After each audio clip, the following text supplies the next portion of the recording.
Heydər Əliyev Fondunun dəstəyi ilə eşitmə qüsurlu şəxslər üzərində koklear implantasiya əməliyyatları aparılır. Dünya əhalisinin sayının azaldılmasına hədəflənmiş qida hansıdır? Eyni zamanda hansı məhsullar təzyiqi salır?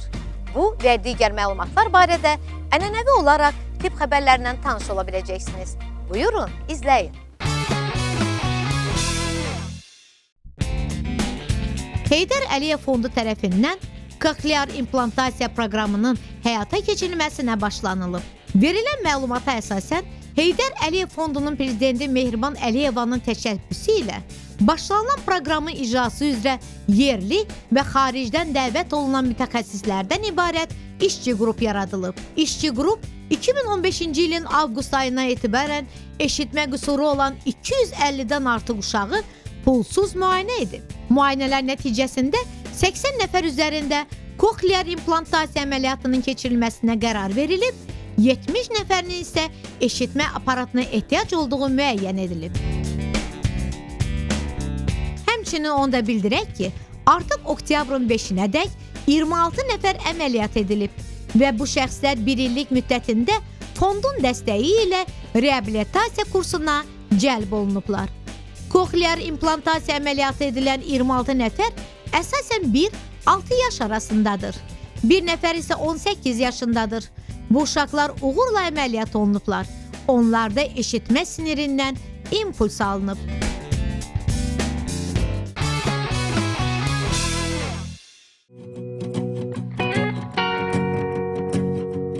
Amerikalı alimlər təsdiqləyiblər ki, qızardılmış kartof insanların sağlamlığını sıradan çıxarmaq üçün yaxşı vasitə, daha doğrusu strateji qidadır.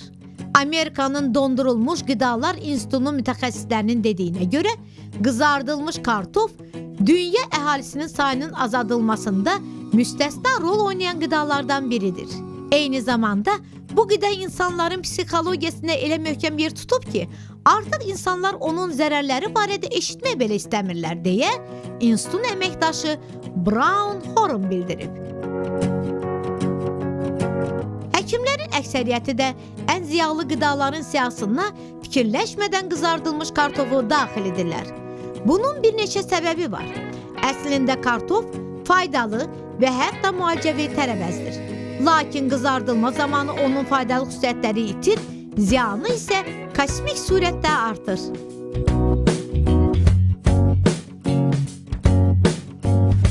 Digər qızardılmış qidalar kimi qızardılmış kartof həzm sisteminə çox mənfi təsir edir.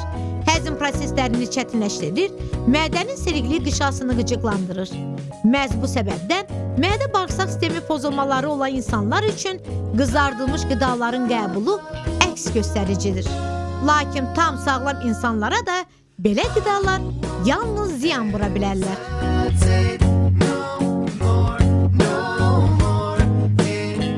Beləliklə, hamının sevimlisi olan qızardılmış kartof əslində çox ziyanlı qidadır. Nəzərinizə çatdıraq ki, fast food kafelərdə və restoranlarda yediyimiz və ya evdə bişirdiyimiz qızardılmış kartof orqanizm üçün eyni dərəcədə ziyanlıdır.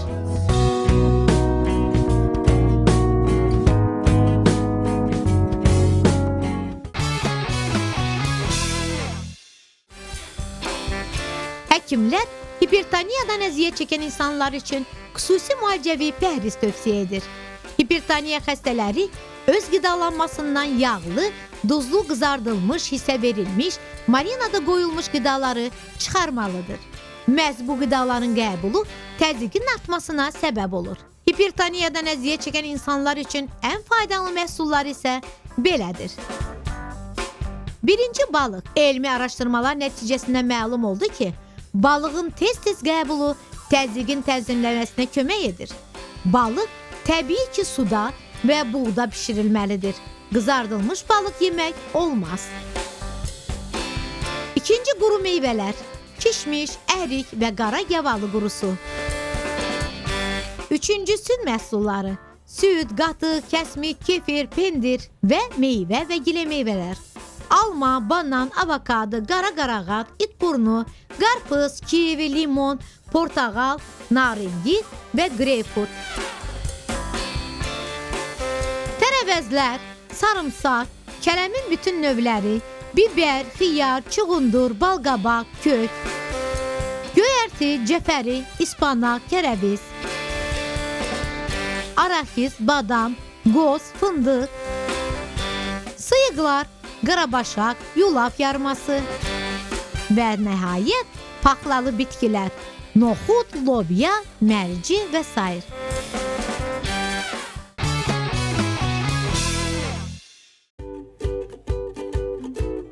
Gözəl və sağlam saçlara sahib olmaq, saçların ağarmasının qarşısını almaq üçün bahalı dərmanlara, yaxud şampunlara pul xərcləməyin.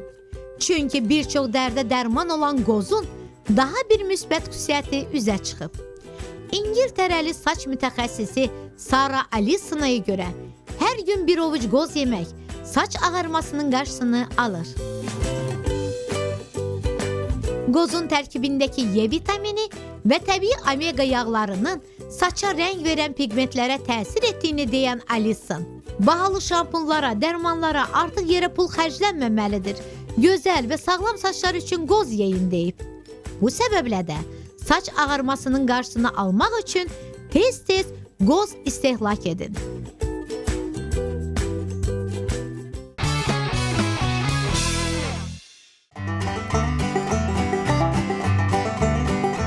Müasir dövrdə getdikcə hərəkətsizləşən həyat özü ilə bərabər bir çox sağlamlıq problemlərini də yaradır. Yaşadığımız texnologiya əsri insanların, xüsusən də uşaqların hərəkət sahəsini məhdudlaşdırır. Buna görə də kiçik yaşlarından uşaqları idman və məşqlərə alışdırmalı, gələcək illərdəki sağlamlıq riskləri azaldılmalıdır. Uşaqların idmana yönləndirilməsində ən önəmli rol ailənin üzərinə düşür.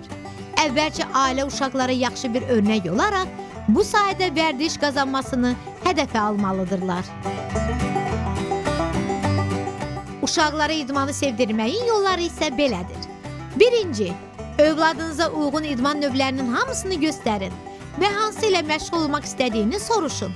Öz seçdiyi idmanı deyəcək və bununla sevərək məşğul olacaq.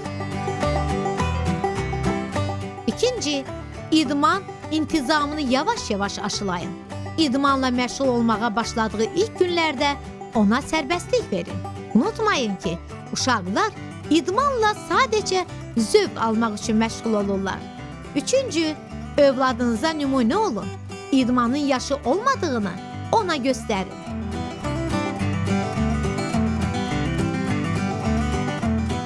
Dördüncü, övladınızı tərifləməyi unutmayın.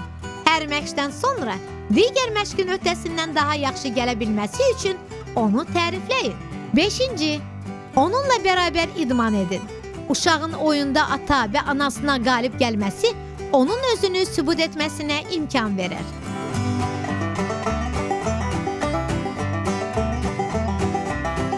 Hər uşaq və gəncin məşqə ehtiyacı var. Gözləntilər və hədəflər uşağın inkişafına uyğun olmalıdır.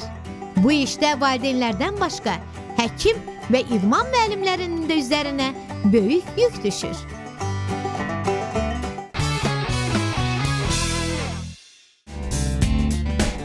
Amerika Birləşmiş Ştatlarında iflic olaraq hərəkət qabiliyyətini itirən gənc texnologiyanın yardımı ilə yenidən ayaq açıb.